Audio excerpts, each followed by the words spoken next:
Bonjour, je suis François Lassagne, rédacteur en chef du média Pour la Science. Soyez les bienvenus dans À l'écoute de la science, le podcast réalisé en partenariat avec le Collège de France, dans lequel des chercheuses et des chercheurs nous transportent au cœur de leurs recherches et de leurs réflexions. L'équipe de Pour la Science travaille au quotidien avec des dizaines de chercheuses et chercheurs de tous les domaines. Physique, biologie, mathématiques, archéologie, médecine. Beaucoup d'entre eux publient dans les pages du magazine et sur le site de Pour la Science des articles au plus près des dernières avancées de leur champ d'études. Ces chercheurs et chercheuses viendront dorénavant régulièrement à la rencontre de nos abonnés lors d'interviews enregistrées en public au Collège de France et diffusées dans les épisodes du podcast À l'écoute de la science, avec l'ambition de transmettre toujours directement et encore plus largement le savoir scientifique. Dans cet épisode, avec Marie-Neige Cordonnier, rédactrice en chef adjointe de Pour la Science, nous explorons les différences entre femmes et hommes face aux maladies, en interrogeant la professeure Edith Heard, titulaire de la chaire épigénétique et mémoire au Collège de France, spécialiste des inégalités de sexe dans le domaine de la santé.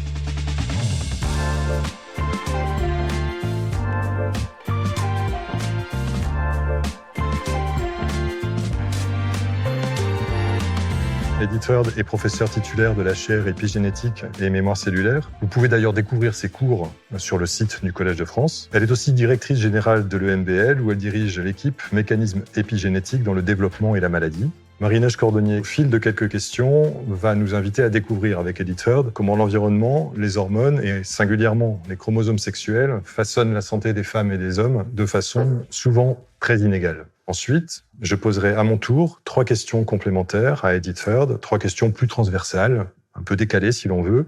Je n'en dis pas plus pour l'instant. Cher professeur Heard, chère Marie-Neige, c'est à vous. Bonjour Edith Heard.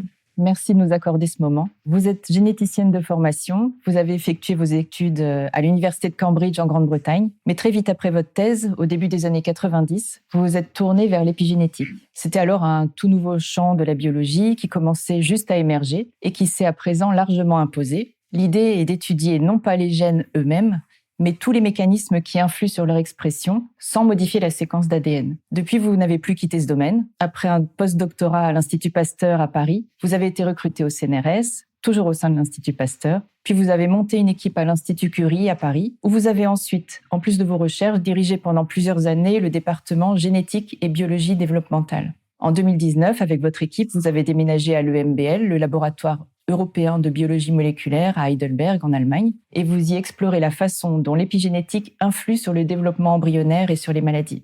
Vous venez de recevoir la médaille d'or du CNRS pour l'ensemble de vos travaux. Parmi les sujets qui vous intéressent depuis les années 90, il y a en particulier un phénomène hyper important qui joue un rôle fondamental dans les différences entre hommes et femmes face aux maladies. Ce phénomène s'appelle l'inactivation du chromosome X. Bon, on va y revenir, mais avant cela, j'aimerais qu'on commence par fixer les choses, parce qu'en effet, il y a un préalable très important à faire quand on parle de l'influence du sexe sur la susceptibilité aux maladies. Qu'est-ce qu'on entend par sexe ? Question simple, mais complexe en même temps. Pour les biologistes, il y a une définition très stricte, classique. Le sexe s'agit du type de gamètes qu'on produit. Quand on produit peu de gamètes et des grands gamètes comme des ovules, on est femelle. Quand on produit beaucoup de gamètes de petite taille, on est mâle. Et quand on ne produit pas de gamètes, si on veut être très strict avec ces définitions, on n'a pas de sexe. Donc, par exemple, les enfants ou les femmes post-ménopausées n'ont pas de sexe. Si on suit cette définition extrêmement classique, que quasiment personne ne suit, mais je peux vous dire qu'il y a des scientifiques qui s'excitent beaucoup sur cette définition très stricte. Mais donc aujourd'hui, le sexe va beaucoup plus loin que juste la définition que je viens de donner sur les gamètes, mais plus largement sur nos caractéristiques anatomiques. Donc non seulement les gonades qui produisent les gamètes et bien sûr les gonades qui produisent les hormones qui peuvent avoir un impact sur plusieurs types d'organes, des organes qui sont sexe spécifiques, des organes de reproduction. Donc ça, c'est, je dirais, les notions de sexe qu'on lit dans la littérature plus large, souvent confondées avec les genres, parce que souvent on interpose ces deux concepts. Et il ne faut pas, parce que le concept de genre est quand même une construction humaine socio-culturelle. En fait, on est le seul animal qui a cette notion de genre. Donc les hommes et les femmes ou les gens non binaires, trans ou autres identités. Donc, c'est une question d'identité individuelle et on peut la distinguer de cette définition du sexe. Mais aujourd'hui, on commence à comprendre que, en fait, tous nos organes ont un sexe, dans le sens que c'est les chromosomes sexuels qui définissent la différence, même au niveau cellulaire. Donc, les femelles ont 2 chromosomes X et les mâles ont 1 chromosome X et 1 Y, en tout cas chez les humains. Aujourd'hui, on a la capacité d'étudier ces différences au niveau cellulaire, au niveau tissulaire, au niveau des organes. Et bien sûr, tous les organes sont interconnectés, ou enfin tous, mais il y a des interconnexions entre les organes dans le corps. Donc en fait, c'est évident qu'il y a des différences basées sur nos chromosomes et aussi au niveau des hormones qui sont produites. Pendant très longtemps, on pensait que le sexe était simplement les gonades, le type de gamètes qui sont produites et bien sûr l'influence des hormones. Mais aujourd'hui, on commence à réaliser qu'il s'agit aussi des chromosomes sexuels et l'influence qu'ils peuvent avoir même au niveau cellulaire en dehors des hormones.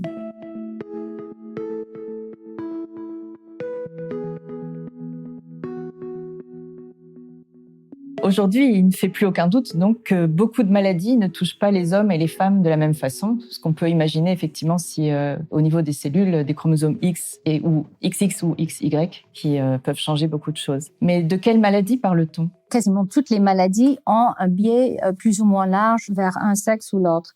Mais il y a des maladies évidentes pour lesquelles on a beaucoup de données, mais pour lesquelles on n'a pas d'explication. On n'a pas eu d'explication pendant longtemps. Par exemple, les maladies auto-immunes qui affectent environ 10% de la population sont très largement retrouvées chez les femmes. Dans certaines maladies auto-immunes, comme le lupus, 90% des patients, ce sont des femmes. Donc voilà, un cas, je dirais, très extrême. Si on parle, par exemple, de l'obésité aussi, l'obésité affecte de manière un peu plus importante les femmes.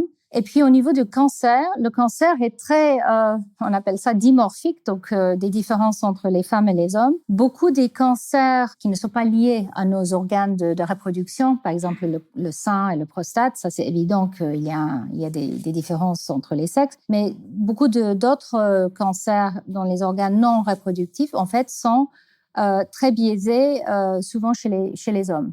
Donc, les hommes ont beaucoup plus souvent certains types de tumeurs. Là, on parle de beaucoup de types de cancers différents. Évidemment, pour ce type de maladie, il y a toujours l'environnement aussi qui pourrait influencer le mode de vie, qui influence aussi l'apparition de certaines maladies. Nous savons très bien que, par exemple, le tabagisme induit les cancers du poumon. Et on a vu une augmentation très importante dans les dernières décennies chez les femmes de cancer du poumon parce que les femmes ont commencé à fumer de manière plus évidente plus tard que les hommes. Les hommes avaient commencé à fumer dès le départ, dès l'apparition des cigarettes et l'explosion de l'économie du tabac.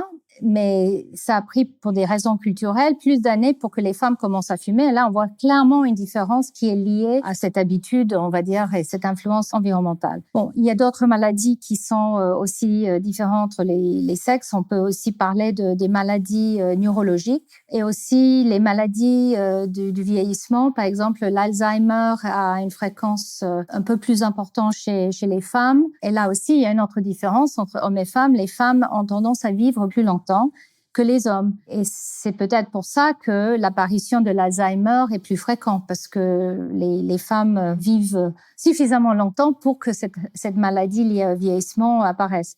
Mais le Parkinson, par exemple, a une tendance plus fréquente chez les hommes.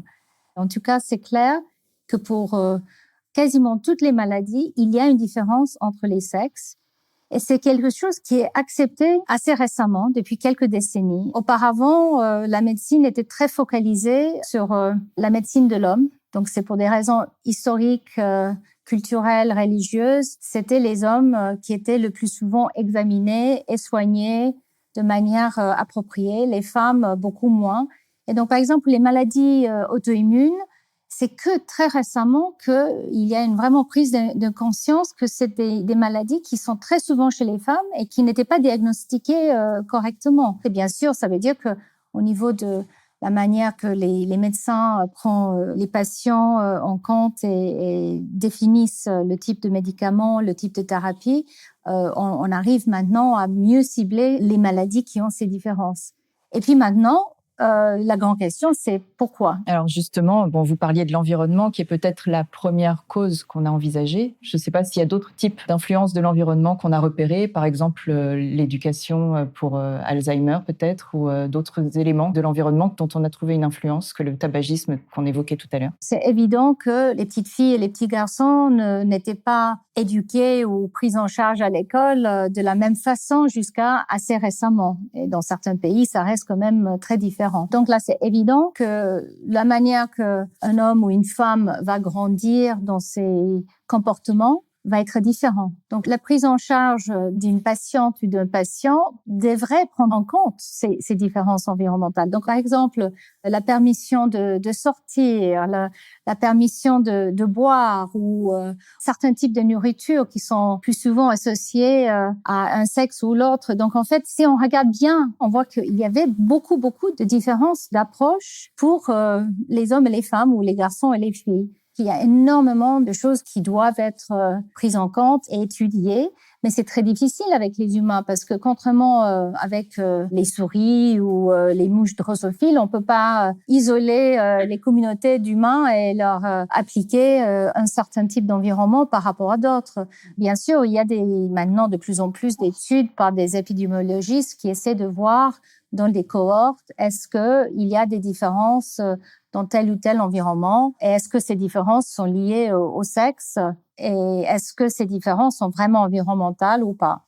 Et donc, avec les cohortes de jumeaux, par exemple, là, on peut faire vraiment des études assez approfondies. Donc, les jumeaux identiques versus les jumeaux hétérogamétiques. En fait, c'est deux types de jumeaux qui nous permettent vraiment de distinguer l'influence de l'environnement parce que les jumeaux des monozygotiques sont identiques au niveau de leur génome. Donc, toutes leurs cellules, a priori, contiennent la même information génétique et aussi, a priori, même équilibre hormonal. Donc, on peut vraiment voir est-ce que finalement, les différences qu'on voit avec l'âge en particulier sont liées à l'environnement ou au sexe. Et là, on commence à réaliser qu'effectivement, il y a des différences qui sont réellement liées à l'environnement, comme attendu, hein. Mais on voit aussi qu'il y a des différences qui sont quand même très intrinsèques, qui sont génétiques. Et là, je dirais que c'est encore tôt. Les scientifiques, on cherche exactement ce type de réponse. Comme je disais, c'est plus facile de le faire avec des animaux. Mais la souris n'est pas l'humain. Donc effectivement, c'est pour chaque espèce, ce type d'analyse, de distinction d'environnement versus sexe au niveau des chromosomes et sexe au niveau des hormones doit être faite. Vous disiez que chez la souris, on sait maintenant départager le rôle des hormones sexuelles et des chromosomes dans la susceptibilité aux maladies. Qu'est-ce qu'on arrive à dire sur les hormones dans un premier temps? À quel point on peut distinguer les effets des hormones aux effets chromosomiques, c'est-à-dire si on a 2 chromosomes X ou un chromosome X et un Y. Qu'est-ce qui se passe si on change le niveau hormonal? Donc, on peut faire des gonadectomies. Là, on parle des souris. On prend les souris mâles et on enlève les gonades, les testicules. On regarde qu'est-ce qui se passe. C'est pareil avec les femelles. On peut enlever les ovaires et voir qu'est-ce qui se passe. Le problème là, c'est que, en fait, même si on empêche les hormones à être sécrétées en continuité, on a déjà programmé l'organisme pour être mâle ou femelle, parce que les hormones commencent chez la souris dès jour 10 et demi, 11 et demi, on commence à voir l'apparition des gonades dans l'embryon de souris, et donc on va avoir les hormones qui commencent à apparaître à ce stade. Donc ça, c'est au milieu de la gestation, et c'est très tôt, et puis tous les organes peuvent être affectés. Donc juste enlever chez l'adulte les gonades ne suffit pas pour vraiment distinguer les effets des hormones versus les effets des chromosomes sexuels. Depuis quelques décennies, il y a eu des modèles murins qui ont été créés, où en fait, on peut avoir des souris qui ont 2 chromosomes X, mais qui sont mâles. Parce que le gène qui est sur le chromosome Y, qui va induire les caractéristiques mâles, s'il est présent dès le départ. Mais si on prend ce gène seulement et on le met ailleurs dans le génome, dans un individu qui a 2 chromosomes X et qui a priori allait devenir une femelle, en fait, cet individu va devenir un mâle. Et donc, un sexe chromosomique qui est femelle, mais des gonades et des organes de reproduction qui sont mâles. Donc ça, c'est un type de souris. Un autre type, c'est en fait une souris qui a un X et un Y qui en fait est femelle. Et donc je ne vais pas rentrer dans les détails de comment on fait ces croisements et on crée ces souris, mais en tout cas elles ont été créées. Et ça veut dire qu'on peut comparer une femelle XX, un mâle XX, un mâle XY et une femelle XY. Donc quand je dis mâle ou femelle, là je parle des hormones. Donc ça veut dire que on a les chromosomes sexuels qui peuvent être différents et les hormones qui peuvent être différentes. Et là, on peut vraiment commencer à regarder quelle est l'influence de la présence de deux chromosomes X ou de un X et un Y. Ou même, on a des souris qui sont XO, donc qui ont un seul X et pas de Y du tout, et qui sont des femelles. Et on peut regarder comment ils se développent et quelle est leur prédisposition à certains types de maladies. Et là, par exemple, il y a eu des études faites avec ce type de souris pour voir l'apparition de certains types de maladies auto-immunes ou même au niveau du cœur, parce qu'on a aussi des différences entre les sexes au niveau du développement du cœur, le fonctionnement du cœur et les maladies cardiovasculaires. Et avec ce type d'outil, on peut vraiment regarder les différences hormonales ou au niveau des chromosomes sexuels. Mais il faut quand même dire que ces modèles ne sont jamais parfaits. Et pour l'instant, est-ce qu'on a plutôt vu des choses qui montrent le rôle des hormones ou plutôt le rôle des chromosomes? Dans les études jusqu'à aujourd'hui qui ont été faites, on voit qu'il y a un rôle pour les deux, que les hormones ont une influence très importante quand même, par exemple pour les maladies cardiovasculaires, l'hypertension, etc. On a aussi vu que, par exemple, l'obésité, la quantité de lipides qui est métabolisée différemment, enfin qui est présente différemment entre les femmes et les hommes. Donc en fait, le gras est plus souvent autour des organes chez l'homme, mais est plus souvent sous-cutané chez les femmes.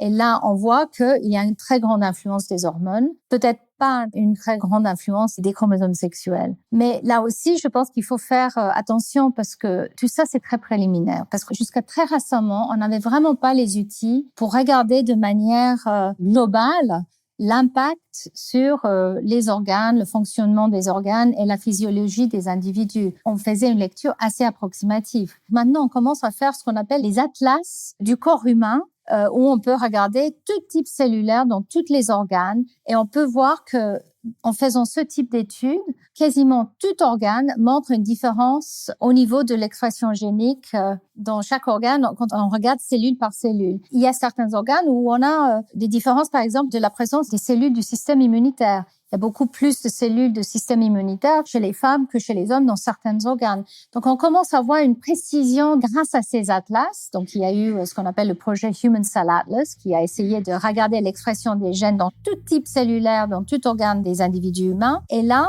une des révélations était que, effectivement, dans la plupart des organes, on voit des différences entre les sexes au niveau de l'expression génique. Donc, il y a des différences cellulaires dans les organes et il y a des différences d'expression génique dans les cellules.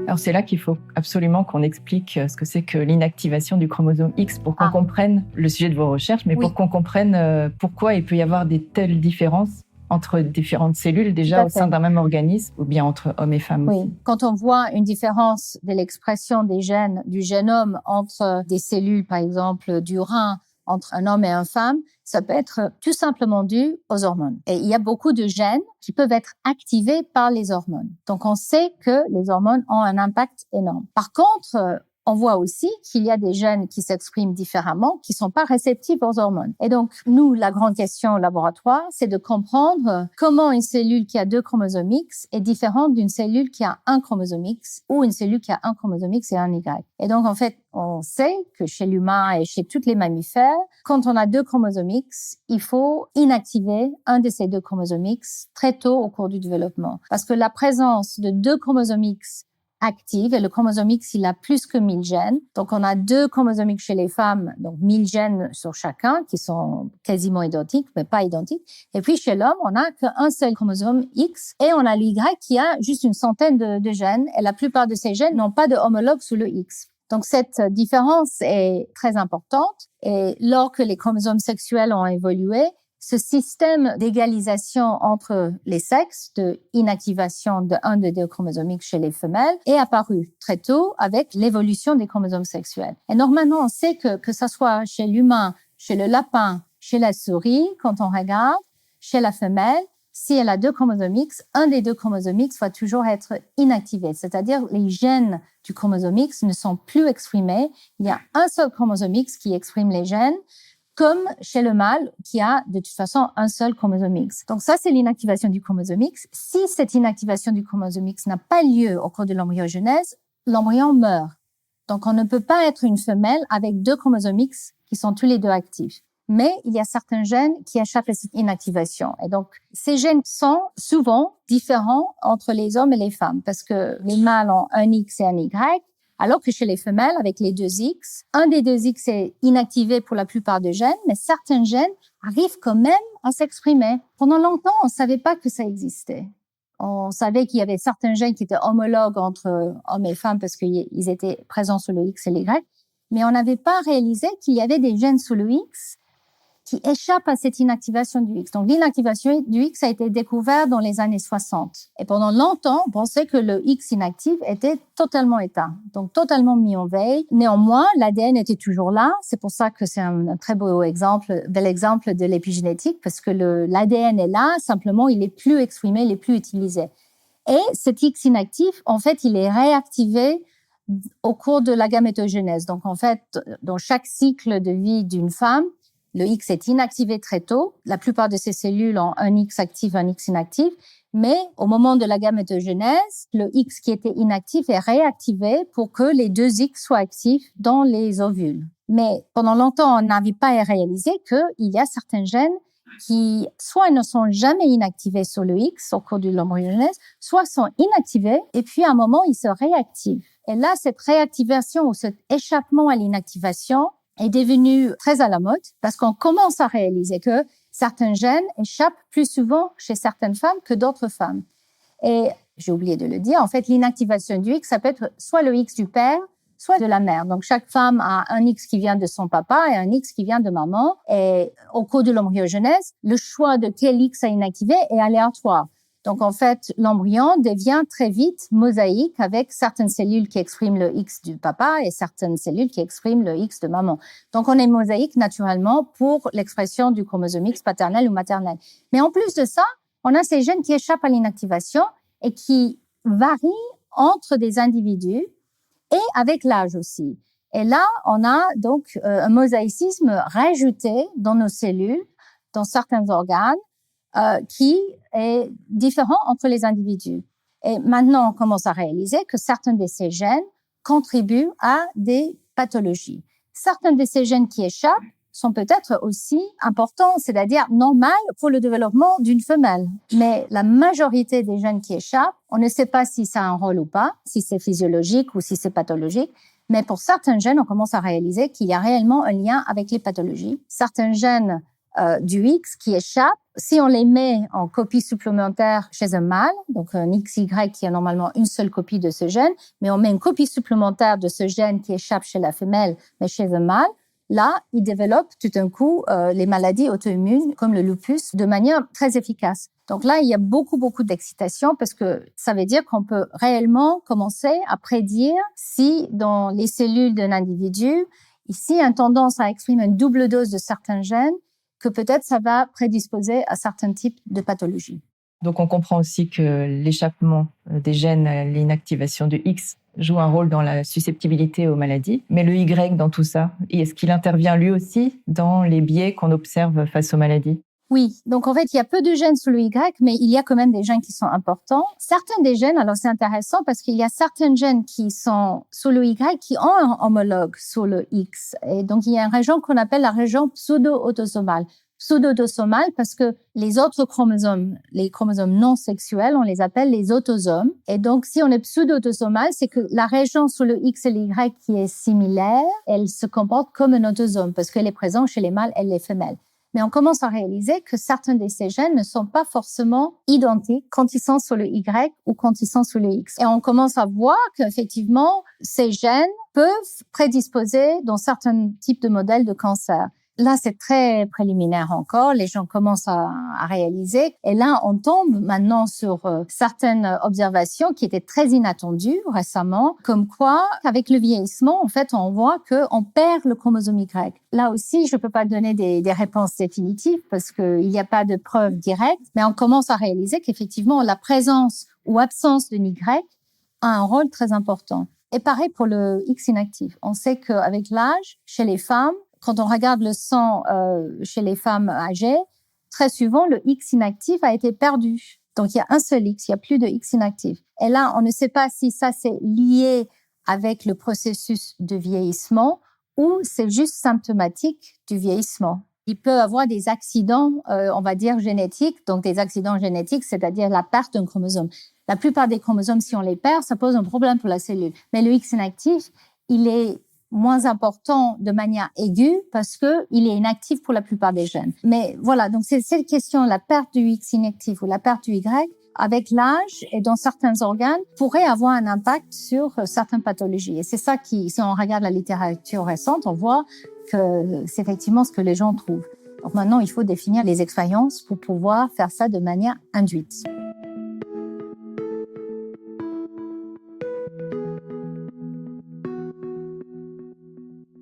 Bon, maintenant, en tout cas, il fait plus aucun doute qu'il y a des différences entre hommes et femmes face aux maladies et que à la fois l'environnement, les hormones et les chromosomes sexuels influent sur les biais face aux maladies. Et donc maintenant, comment il faut faire concrètement pour prendre en compte tout ça? Est-ce que c'est déjà pris en compte dans les recherches, dans les pratiques médicales? Et sinon, enfin, par exemple, est-ce qu'un praticien qu'on va voir aujourd'hui, un médecin, prend en compte ces différences? Et qu'est-ce qu'il faut faire sinon? La réponse courte, c'est non. Il n'y a pas suffisamment de choses faites. Là, dans les cours que j'ai fait l'année dernière qui sont en ligne sur le sujet, mon premier cours est vraiment sur les maladies ont-elles un sexe? Et en fait, le fait que les médecins utilisent des médicaments qui n'ont été testés que sur les mâles, chez l'humain que sur les hommes, pour éviter les femmes qui sont potentiellement en âge de reproduction. Mais il y a aussi des femmes qui ne sont pas en âge de reproduction qui pourraient être utilisées, mais ça n'a pas été fait. Et puis, même les expériences qui étaient faites chez les animaux étaient très souvent faites que chez les mâles. Pourquoi? Là, c'était parce que il y avait un mythe que les variations des hormones chez les femelles introduisaient une variabilité beaucoup trop importante et donc c'était plus simple de tester les mâles parce qu'ils étaient moins variables. En fait, ça s'avère que c'est faux.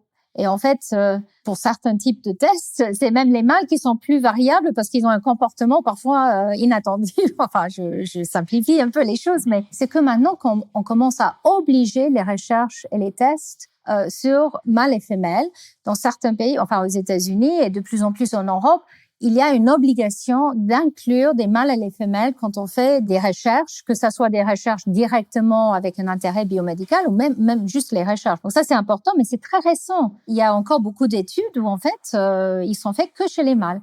Donc ça veut dire que les femmes qui vont voir le médecin, quand on va voir le médecin, nous les femmes, on a une prescription de médicaments qui est en fait une prescription qui nous traite comme des mini-mâles, des mini-hommes, parce que c'est juste la taille et le poids. Donc, en fait, tout a été testé chez les hommes. Et quand on est femme, on est en moyenne plus petite et plus légère. Et donc, en fait, c'est tout. Et on a réalisé, je pense que c'était la fin des années 90, aux États-Unis, sur les 10 médicaments qui ont été retirés du marché, 8 étaient retirés à cause des effets secondaires sur les femmes. Donc, ça montre à quel point, en fait, les médicaments qui sont pris ne sont pas adaptés à l'usage féminine, même si on est traité de cette façon. Moi, et puis mes collègues qui travaillent sur les chromosomes sexuels, on devient de plus en plus vocal pour que on stimule le monde biomédical et le monde médical pour cette prise de conscience. Mais c'est surtout les boîtes pharmaceutiques, parce que eux, ils ont tout à perdre de développer une drogue, ça coûte des millions et ça prend très longtemps. Et si au final, c'est pour le retirer du marché, c'est une perte énorme économique. Donc en fait, aujourd'hui, maintenant, on a les outils pour regarder réellement les changements moléculaires, cellulaires, hormonaux au niveau des organes des femelles et regarder quel est l'impact, en fait, de médicaments qui sont utilisés. Ça commence et il y a des boîtes pharmaceutiques qui clairement utilisent des cohortes pour les essais cliniques animaux et humains maintenant qui peuvent inclure les femmes.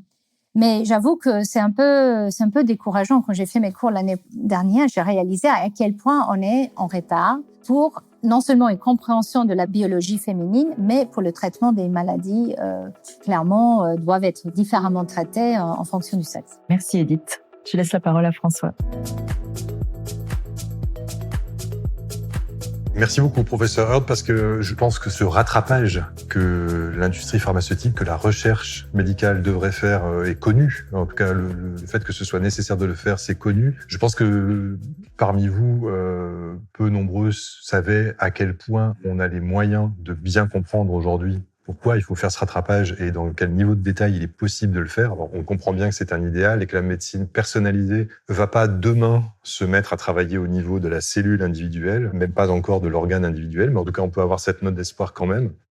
Je vais, si vous voulez bien, nous emmener sur des questions beaucoup plus ouvertes. La première est la suivante. Est-ce qu'il y a un concept pour vous ou une notion scientifique qu'il faudrait que l'on connaisse davantage, qui devrait être plus maîtrisé, plus partagé? J'ai beaucoup réfléchi à ça parce que je me suis dit en lien avec ce qu'on vient de discuter ou toute autre chose. Et finalement, j'ai trouvé quelque chose qui est les deux, en lien et autre chose. Je pense que le concept, c'est l'émergence. L'émergence de la complexité. C'est une notion que je dirais est souvent ignorée par les scientifiques, mais devient de plus en plus attractive parce que on réalise que finalement on est un peu démunis. Donc en fait, c'est comment un système qui est complexe, comme l'humain par exemple, est né des éléments beaucoup plus simples, des unités.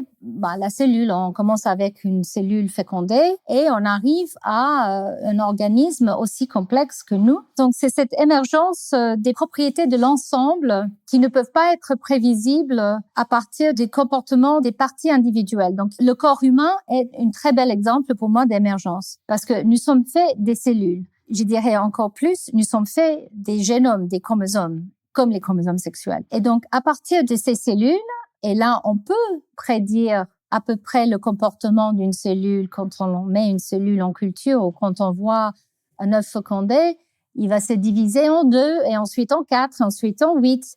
Donc, on peut prédire le comportement à ce niveau-là. Mais comment, à partir d'une cellule simple, on peut prédire l'apparition d'un cerveau? On peut pas, pour le moment. Cette émergence, pour moi, est fascinante. Et bon, pour aller loin du sujet qu'on vient de discuter, la conscience, pour moi, c'est ça, c'est une propriété émergente. Comment la conscience émerge? Pour moi, ce concept d'émergence est fascinant. Et pour aller aux chromosomes sexuels et les différences entre les sexes, donc on a cet individu qui émerge, qui a 2 X ou un X et un Y. Si ça se passe comme normalement, un individu XY va être mâle, comme on disait, avec les organes, les testis et puis les hormones et puis les. Mais en fait, comment ça se passe réellement? Comment on arrive à voir cette complexité non seulement de forme, mais de fonction? Voilà. Je suis à peu près certain qu'on recroisera dans les pages de Pour la science ce concept-là, la notion d'émergence, et je suis à peu près certain aussi que ça sera une source d'émerveillement sur notre capacité, j'espère, à le comprendre de mieux en mieux.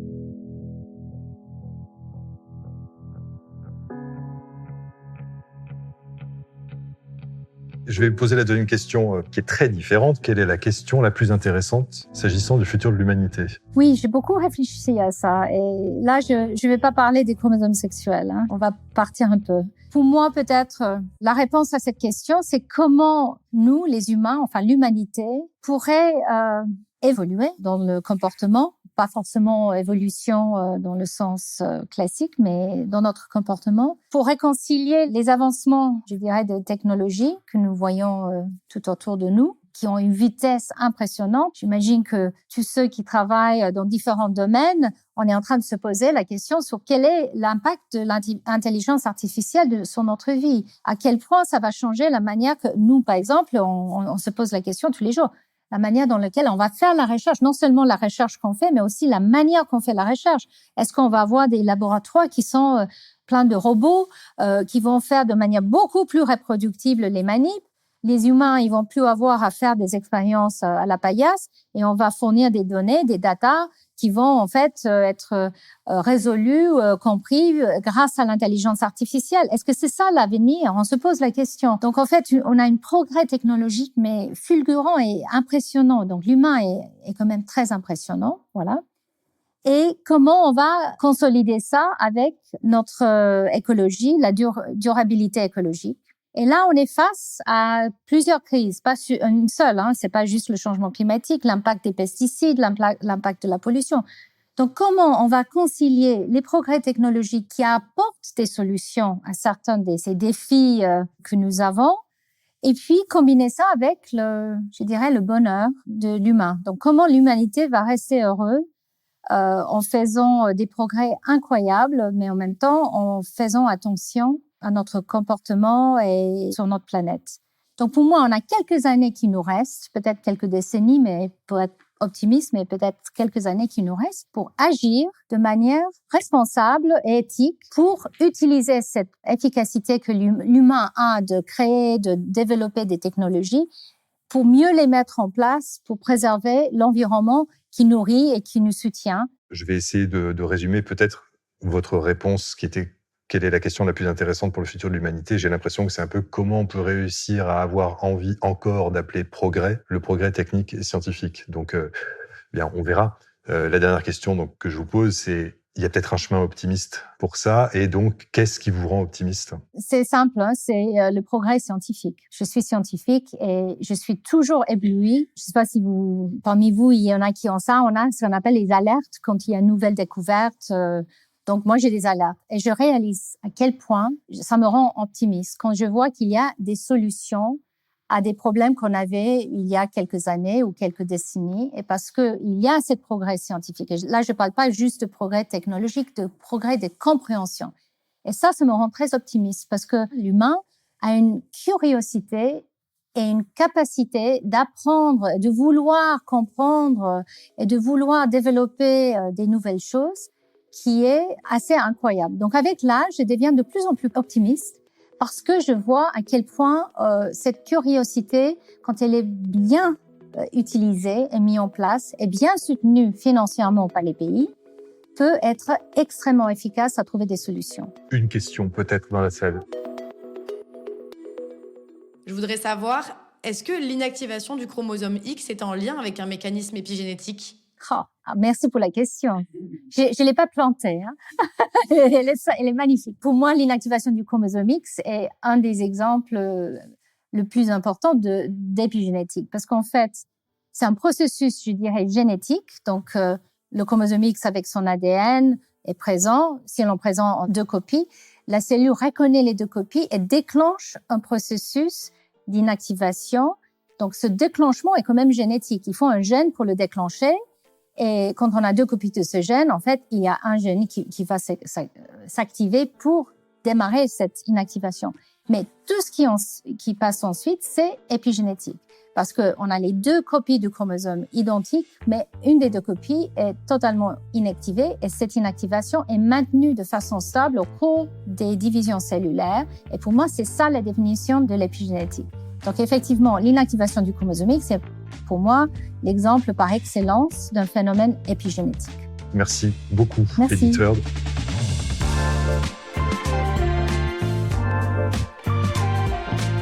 Vous venez d'écouter À l'écoute de la science, un podcast de Pour la science, en partenariat avec le Collège de France, produit par Louis Créative. Merci à la professeure Edith Heard d'avoir pris le temps de partager sa passion et ses connaissances. Merci au Collège de France et à David Adjemian de nous avoir accueillis. Merci aux abonnés de Pour la science d'être venus nombreux. Merci à Florent Götzgeluk, Gautam Shukla et Marion Girard pour la réalisation et la production de cet épisode. À l'écoute de la science est à retrouver sur toutes les plateformes d'écoute. Vous pouvez nous laisser des étoiles, des commentaires et surtout en parler autour de vous. Vous pouvez également nous rejoindre sur pourlascience.fr, retrouver nos magazines et hors-séries en kiosque et vous abonner à ce podcast bien sûr.